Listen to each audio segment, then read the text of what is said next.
నేను ఏర్ముద్ర ఏమంటే నాకు ఎప్పుడో తెలియదు. నా మీద అన్యాయం చేసినట్టు చేశాడు అతను.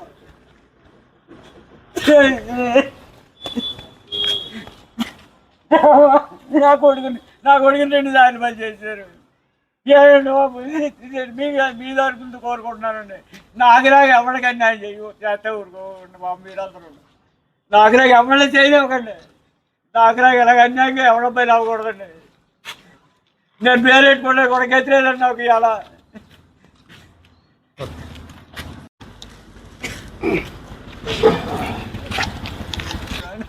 నన్ను ఎలాగ ఏడిపించేస్తున్నారండి నా కుటుంబాన్ని ఎలాగ ఏడిపించేదండి. ఎలాగ అన్యాయం చేస్తున్నారు. రూపాయలు తినేస్తున్నారండి. రూపాయలు తినేది కొన్నవాళ్ళు పట్టుకున్నవాళ్ళు వదిలేస్తున్నారు. మేము ఎత్తలేదండి, మేము రూపాయలు ఎత్తలేదని మాకు రాజేస్తున్నారు కేసులు. ఓకే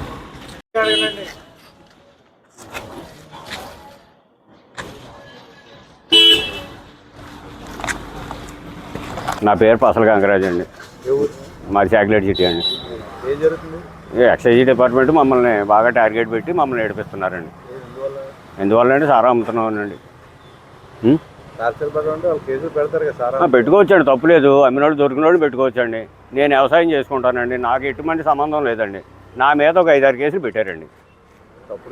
తప్పుడు కేసులు పెడుతున్నారండి. అందుకని అందరికీ ఒక రకంగా పెడతలేదండి. మాకేమో మా ఇంట్లో పెడితే 5 కేసులు పెడుతున్నారండి. వేరే వాళ్ళ ఇంట్లో ఒక కేసే పెడుతున్నారండి. కారణం ఏముందండి? రూపాయలండి, ఇంకేముంది. అంటే అదే ఇంకంతే, సంబంధం లేదు మీకు. మీరు చేస్తున్నారు కదా, మేము పట్టుకుంటున్నాం కదా. మాకేం తెలుసు? మాకు విజయవాడ వాళ్ళు పట్టుకుంటున్నారు, లేదా సబ్ డివిజన్ వాళ్ళు పట్టుకుంటున్నారు. మేమేం చేయం దానికి? వాళ్ళు ఇస్తున్నారు, మేము రాస్తున్నాం అంటున్నారండి. ఈయన ఇప్పుడు సీఏ గారిని కలిసామండి, లోకల్ సీఏ గారిని. ఆయన ఏమంటారు? మాదేం కాదమ్మా, ఇవన్నీ బయట వాళ్ళు పట్టుకున్నారు, బయట వాళ్ళు పట్టుకుని రాస్తున్నారు, మేము అమలు చేయాలంటున్నాడు ఆయన. మా ఆవిడ పీడియాట్ పెట్టారండి 4 కేసులు. 4 కేసులు పసల శాంతమ్మ అండి. 4 కేసులో పీడియాట్ పెట్టారండి. ఆవిడకి అసలు దవిడేశ్వరం ముందే ఎత్తపెట్టండి. ఆవిడ బండి మీద ముందట్టుకెళ్ళి వేసిందా? దవిడేశ్వరాన్ని ఎవడో దొరికితే ఆవిడ దాంట్లో ఆవిడని ఇన్వాల్వ్ చేశారండి. 2 కేసులు ఎన్నో రాశారండి అక్కడ. మేమేం కోరుకోలేదండి. ఇదేంటంటే మా చేతిలో ఏమీ లేదంటున్నాడు ఆయన. అంతే ఆయన చెప్పేది ఆయన చెప్తున్నారు. మేమేం చేయమండి? మాకు జరిగిన అన్యాయం ఇంకొకళ్ళ జరగకూడదండి. ఎవడన్నా దొరికారు అనుకోండి, వాళ్ళకే రాయమానండి, తప్పు లేదు. అంతేగాని మొత్తం లోకమంతా చుట్టబెట్టేసి దెంగదాలు ఉన్న వాళ్ళకి అల్లా రాసేస్తే ఇంకా సెంటర్ జైలు ఆడవాలండి. బెయిల్ పెట్టుకుంటానికి కూడా దారిలో ఉండవండి. బక్కోడు ఉంటాడు, బడుగోడు ఉంటాడు. ఏదో సారా అమ్ముతున్నారో, చేస్తున్నారో, సత్తున్నారో తెలియదండి ఎవరికైనా. ఇక్కడ పట్టుకుంటున్నారు, వాళ్ళు రాస్తున్నారు. ఇది అన్యాయం కాదేటండి? ఒక్కొక్కరికి 5 కేసులండి. నేను వ్యవసాయం చేసుకుంటానండి. నేను వ్యవసాయం చేసుకుంటూ అందులో నన్ను నిల్వలు చేసి నాకు రాసిస్తారండి కేసులు. నేను ఏనాడు బ్రాంతి అమ్మలేదండి, ఎక్కడా లేదు. నా కేసు లేదు, కోర్టుకి వెళ్ళలేదు, చేయలేదు, నేను స్టేషన్కి రాలేదు. నాకు డిస్పోజ్ అయిపోయినట్టు కేసు కాపాడుతుందండి. నేను ఫైన్ కట్టలేదండి, ఏమి చేయలేదు, నేను ఏలుముద్ర వేయలేదు, నాకు చదువు లేదండి. నా కేసు డిస్పోజ్ అయినట్టు చూపెడుతుంది. మళ్ళీ ఇంకో కేసు ఎవరో దొరికితే మా అబ్బాయి దాంట్లోనే ఇందులోనూ నన్ను ఇన్వాల్వ్ చేశారండి. అందులో కోర్టులోకి వెళ్తే నీకు బ్రాంతి కేసు ఉంది పక్కనని జడ్జి గారు 6 రోజులు కాక బెయిల్ ఇవ్వలేదండి నాకు. నేను న్యాయం కోరుకుంటున్నానండి. నాకులాగా అన్యాయం ఎవరికీ జరగకూడదండి. ఈ పసల శాంతమ్మ గారు నాకు పిన్ అవుతుందండి.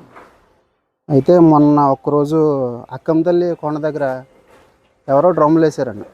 అది ఆ పేరు తెలుసండి, వాళ్ళకి కేసులు కూడా రాశారు. దాని ప్రస్తావన మనం తెచ్చుకోవద్దు, వాళ్ళ పేర్లు ఏదో ఇస్తే నేను చెప్పను.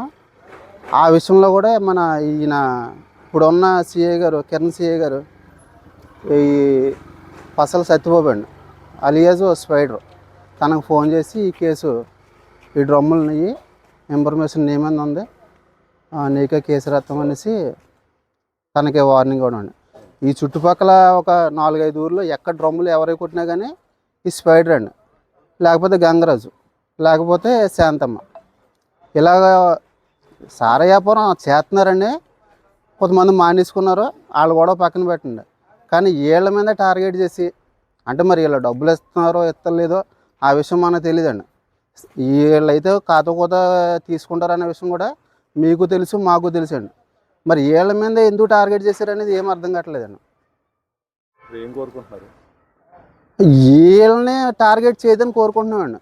ఇప్పుడు సారా వ్యాపారాన్ని అరికట్టండి, వ్యాపారం చేయనివ్వకండి. సమాజం కోరుకుంటేది అదే అండి. కాకపోతే వీళ్ళనే టార్గెట్ చేసి వేరే వాళ్ళ దగ్గర డబ్బులు తీసుకోవడం, వీళ్ళకేమో కేసులు రాయడం. వేరే వాళ్ళ తోటలో పక్కాగా ప్రూఫ్స్ ఉన్నాయండి. ఒక తోటలో ఆ సర్వే నెంబర్తో పాటు ఒక తోటలో పుల్లలు వేయడం, నీరు ఉండడం, అందులో ఊట వేయడం, ఇవన్నీ సహజంగా అన్నీ జరిగినాయండి. కానీ వాళ్ళ తోటలోకి వీళ్ళు వెళ్ళవలసిన పని లేదు, కానీ అది కూడా వీళ్ళదని చెప్తున్నారు. మొన్నటిదాకా అక్కం తల్లి కొండ చుట్టూరు అది బీడింగ్ భూమి అండి. అది అక్కడ ఎక్కడ డ్రమ్లు వేసినా కానీ వీళ్ళు అనేసి నాకు తెలిసి ఉండే 15-20 కేసులు నాకు రాశారండి ఇతని మీద, ఈ స్పైడర్ మీద. ఈ పసల శాంతమ్మ అన్న ఆవిడ మీద కూడా ఈవిడ ఓన్గా బైక్ మీద మందు ట్రాన్స్పోర్ట్ చేస్తుందంటండి. ఆవిడకి బండి తోలడం రాదండి. ఎక్కడో ధవలేసిన మందు దొరికితే పసల శాంతమ్మకి కేసు రాయడం అంటే ఇంతకన్నా సిగ్గుసేటి ఇంక వేరే ఏదో ఉండదండి. అసలు వీళ్ళు ఎలా రాస్తున్నారో రాయించుకోవడానికి ఆవిడ సిగ్గులేదు, ఇంకా రాయడానికంటే ఇంక వీళ్ళ గురించి మనం మాట్లాడుకోకూడదండి.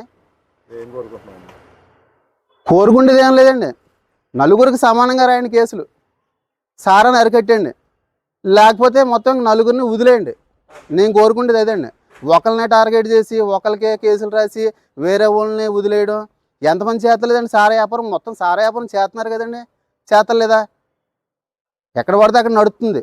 ఏదో చాటుని మోటుని వీళ్ళు చూసి చూడనట్టు, లేకపోతే దొంగ చాటుగా వాళ్ళు అమ్ముకోవడం ఏదో ఒకటి సహజంగా జరుగుతుంది. అయితే ఏంటంటే మొత్తం నిషేధం చేసేయండి, లేకపోతే మొత్తం వదిలేయండి. అందుకని ఒకరినే టార్గెట్ చేసి ఇప్పుడు వాళ్ళ ఇంట్లో 2 పీడియాట్లు పెట్టారు కదండి, ఈ పసల సత్యబాబుకి, మళ్ళీ 3వది. తర్వాత ఇంకా వేరే వాళ్ళ పేర్లు చెప్తే మొన్న కూడా కేసు రాయకుండా ఒక ఆడ మనిషిని వదిలేశారండి. ఆవిడకి లెక్క ఎత్తే ఇంచుమించుగా ఒక 80 కేసులు ఉంటాయండి.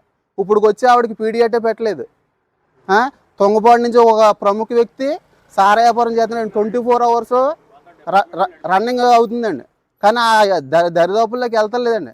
మరి డిపార్ట్మెంట్ ఏం చేస్తుందండి? అంటే శాంతమ్మ అంటే కొద్ది పక్కన ఉంది, ఎప్పుడు వెళ్ళినా కానీ 2 లీటర్లు 3 లీటర్లు దొరికేద్ది, 300-500 లీటర్లు దొరికి సరుకుని వదిలేస్తున్నారండి. ఈ ఏదో పొట్టదెప్పుల కోసం అమ్ముకుంటున్నారండి, కాదంటలేదు. ఒకవేళ వీళ్ళ దాన్ని అరికట్టేసి మొత్తం నిషేధం చేసినా పర్లేదు, కానీ వీళ్ళనే టార్గెట్ చేసి తినటానికి కూడా కూళ్ళైన వాళ్ళని తీసుకొచ్చి ఈ పీడియాట్లు అంటే వెనకదల వాళ్ళు కూడా బతకాలి కదండి. అందరికీ న్యాయం చేయండి.